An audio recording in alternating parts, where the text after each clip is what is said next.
يا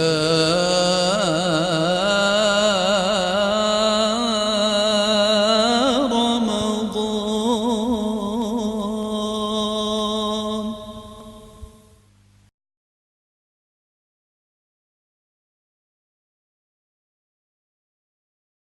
أعوذ بالله من الشيطان الرجيم. بسم الله الرحمن الرحيم. الحمد لله رب العالمين والعاقبة للمتقين والصلاة والسلام على نبينا وحبيبنا محمد صلى الله عليه وسلم وعلى آله وصحبه أجمعين. حرمة القرنداشlar. Hikmet bilen iş kılgıcı Allah subhanahu wa ta'ala bazı caylarını bazı caylardan uluk kıldı, bazı küllerini bazı küllerden uluk kıldı, bazı aylarını bazı aylardan uluk kıldı. Ramazan ayını hem aylardan uluk ay kıldı. Hem de bu uluk ayda biz mi uluk ebzel emeller bilen ibadet kılıp bu fırsatını nihayet çın tutuşumuz gerek. Yani bu aydaki en ebzel emellerinin katardan bolsa Allah yolunda pul mal sarf kılış. Hem de bir mümin musulman boğan iken bu musulmanın hususiyeti çukum Allah yolunda Allah'ın ki dini üçün, Allah'ın dininin rivajlanışı üçün, Allah yolunda davetinin umumlaşışı üçün, Allah yolunda cihat kılınış üçün, Allah rızalığı bulunduğun her bir üçün pul xərcləş bu müminin hususiyeti ve müminin haslığı. Çünkü Allah subhanahu wa ta'ala Kur'an-ı Kerim'de mümini tunuşturup aş Kur'an'ın 5 dilini deydi o. Elif lam mim zalikel kitabu la rayba fih huden lil muttaqin ellezina yu'minuna bil gayb ve yuqimunas salata ve mimma razaqnahum yunfiqun. Elif lam mim. Bu kitapta şeh yoktur. Bu kitap takvadarlarga yetekçidir. Takvadarlar bolsa Allah'a iman etadigan, namaz okuydigan, Allah yolunda pul mal xərcləydigan kişilerdir deydi qarindaşlar. Demek mümin degen qandaq adam dese az tolu Allah yolunda pul mal xərcləydigan sehi adam, bexil adam emas. Allah subhanahu wa ta'ala yeni bir ayet şundaq deydi. Bismillahirrahmanirrahim. وَسَارِعُوا إِلَى مَغْفِرَةٍ مِّنْ رَبِّكُمْ وَجَنَّةٍ عَرْضُهَا السَّمَاوَاتُ وَالْأَرْضُ أُعِدَّتْ لِلْمُتَّقِينَ. Sela Allah'ın mağfiretige ve çoğunluğu, kengirliği osman ziminden çoğun kengir boğan cennetke aldıranlar. Bu şu osman ziminden keng cennet kimler üçün dese takvadarlar üçün tayyorlandı. O takvadarlar qanday kişilerse şundak kişiler ki yunfiquna amwalahum fis-sarra'i wad-darra. O takvadarlar kişiler yani kengirligi osman ziminden kengir boğan cennetke layık takvadar kişiler bolsa kengirçilikdimi, qısılçılıqdimi pul milni Allah yolunda sarf qıldıgan kişiler deydi qarindaşlar. İmam Buxari ve İmam Muslim naql qilgan hadis şerifte Resul Ekrem sallallahu aleyhi ve sellem Ramazanda acayip sahiy olab ketdi deydi. Kana Rasulullah sallallahu aleyhi ve sellem ecvedun nasi bil hayr ve ecved ma yakunu fi şehri Ramazan. Resulullah kişilerinin en sehisi idi. Ama Ramazanda acayip sehi bulup gidetti deydi.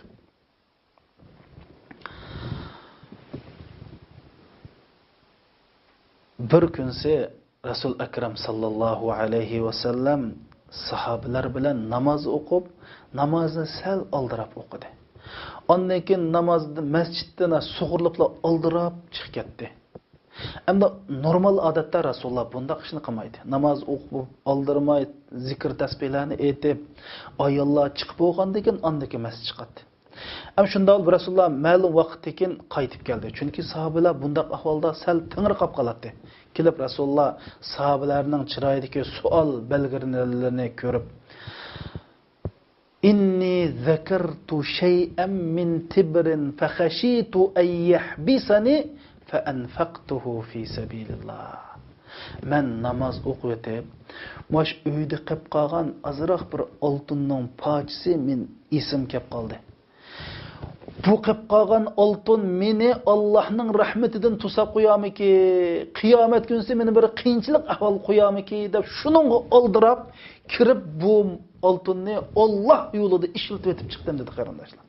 Mana bu bizning payg'ambarimiz. Allah subhanahu wa ta'ala Qur'oni Karimda nurg'un oyatlarda, Rasul akram sallallohu alayhi vasallam nurg'un hadislarda bizni pul mal bilan Allohga yaqinchilik qilishimizga, Alloh rizoligi uchun pul mal xarjlashga da'vat qilgan. Endi bu Qur'oni Karimda Alloh rizoligi uchun xarjlangan pulning o'rni to'ldirib berilganligi deyilgan. Bismillahirrahmanirrahim. Wa ma tunfiqu min shay'in wa huwa yukhlifuhu wa huwa khayrur raziqin. Siz Alloh yo'lda mayli jiq, mayli oz bo'lsin, xarjlagan pulinglarning o'rnini Alloh to'shqizib turdi. Chunki Alloh rizq berguvchilarning eng yaxshisidir dedi. Mana bu oyatda Alloh subhanahu va taolo Alloh yo'lda xarjlangan pulning oxiratda emas, mush dunyoda o'rni to'shqizib turganligi. Uning badiliga Alloh chuqum shu mol dunyoni berdiganligini desa, Rasul akram sallallohu alayhi va sallam hadis sharifda qasam qilib turib, "Vallohi vallazi nafsu Muhammadin biyadi ma naqasa malun min sadaqa." Mening jinim ilkida bo'lgan Alloh bilan qasamki, Alloh yo'lda xarjlangan pul hargiz kamlamaydi deydi qarindoshlar. Rasululloh qasam qilishga muhtoj emas. Rasululloh eng rostchil zot. Lekin sizlar bizni xotirjam qilish uchun, Alloh yo'lda xotirjam pul xarjlash uchun bizni targ'ib qilib mushunda da'vat qildi. Bir kunsi Rasulullohning uyida bir qo'y o'ltirildi. Rasululloh bu qo'yning go'shtlarini qo'shni xo'lim faqir miskinlarga taqib berishni buyurdi. Ondan keyin bu qo'ydim bizga bir narsa qoldimi debdi. Putidan boshqa hech narsa qolmadi debdi. Bizga putidan boshqa hamma narsa qilib qapti dedi qarindoshlar. Bir kunsi Hasanil Basri rahmatulloh alayhining uyini bir odam chekdi, eshigini chekdi. Shuna xizmat qizalga ishni eching debdi. Ishni echib bir hojatmand kishi ekan. Bu odam yo o'zi yo bolalari 3 kun bo'pti bir narsa yemabdi degan keyin, "Voy, darhol yordam qilaylik. Uyda nima bor degan keyin, uyda 10 tal tuxum boshqa hech nima yo'q degan keyin 10 tal tuxumni berdi. Endi bu qiz 10 tal tuxumni ochib, ustoz bugun ro'z tutgan 9 ni biray, birda ustoz iftor qilib qolish mumkin deb birini ep qoldi. Yana kunlar o'tib ishini hen bir odam chekdi. Qiz chiqib echib ishini ochdi. Shundan voy kimga debdi, bizni hali boy qo'shnimizga sizga bir savat tuxum hadiya akiribdi deb. Savatga qarasa, savatda 90 tal tuxum turgan. Hali qizni akilib, siz hali kambag'alga necha tuxum bergan degan keyin 9 ni bergan degan keyin ko'rdingizmi bizga 10 tuxum ziyon bo'ldi degan qarindoshlar. Chunki bir yonchug'imizda 10 dollar pul bo'lsa, 1 dollarni Alloh yo'lida xarjlagan bo'lsak, yonchug'imizda necha dollar qoldi? Buning ko'pincha musulmonlar absunarligi 9 dollar qoldi deb javob beradi. Ammo Hasanil Basridak Allohni so'ygan har bir mu'min musulmon yonchug'imda 19 dollar qoldi deydi. Chunki Alloh nima dedi? Alloh yo'lida pul xarjlaganlarning misoli مثل الذين ينفقون أموالهم في سبيل الله. Allah yo'lida pul xarjlaganlarning misoli kelsak, ularning xarjlagan puli bir don o'xshaydi. Bu don 7 boshaqda bo'ladi. Har bir boshaqda 100 taldan donva deydi. Yani Allah subhanahu wa ta'ala bu ayette Allah yolda bir koy xəşligən adamga 700 ecir berdiganligi. Vallahu yudaifu limen yasha. Tex uningdimi hassilab avut berdiganligini degan. Mana bu Allah subhanahu wa ta'ala Allah yolu pul xəşligənlərə o'rnini to'ldirib berman dedi. Qiyomat kunisi osmon zimirdan kengir jannatni berman dedi. Onun lekin pul xəşligən adam taqvodorlarning qatoridan, haqiqiy mu'minlarning qatoridan o'rin olganligini bayon qildi. Ammo Alloh yo'lida pul xəşlamaslik bo'lsa, bir munofiqlikning alomati ekanligini bayon qilib, Qur'oni Karimda shunday dedi.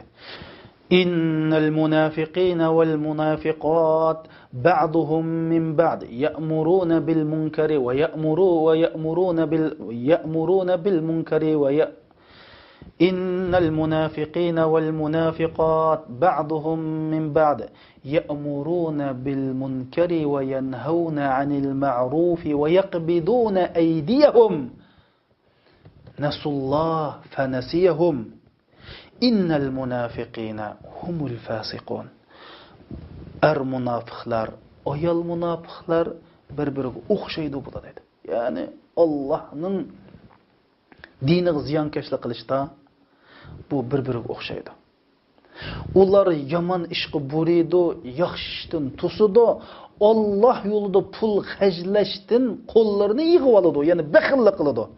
Chunki ular Allohni unutgan, Alloh ularni unutgan, ular bo'lsa munofiqlardir, ular fasiqlardir dedi qarindoshlar. Alloh yo'lida pul xajlamaslikni munofiqlikning alomati qildi bu yerda.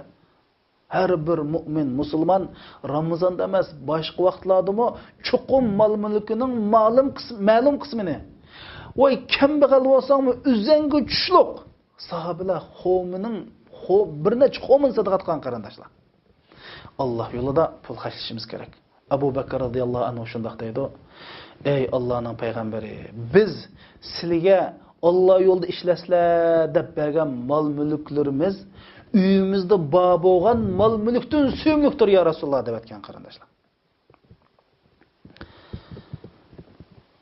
Allah yo'lida xajlangan pul Rabb Taalaning g'azabini yo'qotadi qarindoshlar. Ya'ni Rabbin men g'azablanganmidi desanglar darhol pul mol sadaqat qilinglar. Chunki sadaqatni sir yutfi'u g'adabur Rabb degan payg'ambar sollallohu alayhi vasallam. Xolis yushurun berilgan sadaqat Allah'ın g'azabini yo'q qiladi degan. Günahimiz yuyulsun, Allah'ın oldida nama amel daftarlarimiz pokiz bo'lsin deb pul xarjlashimiz kerak. Inna sadaqata tutfi'ul xati'a kama yutfi'ul ma'un nar. Sadaqat deydi, suv o'tni o'chirganda gunohlarni o'chirib yutadi deydi qarindoshlar. Yine bir hadis sharifda qiyomat kunisi Allah'ın erişinin sayısından urun aldığan kişiler Allah yolda pul xarjlagan kişiler deyilgan. Çünkü Peygamber Aleyhisselam hadis-i şerifte kıyamet günüsü mahşerga meydanında insanlar özünün Allah'ın yolda xarjlagan pulunun sayısı buldu diyen. Demek her bir mümin Müslüman şu Ramazan'da az bolsun, cık bolsun kuldan kelişçe Allah rızalığı için, dini maarif için, dini davet için, ta'lim terbiye için, Allah yolda cihat kılatqanlar için Allah yolda pul xarjlashimiz kerak. Assalamu alaykum ve rahmetullahi ve berekatuhu.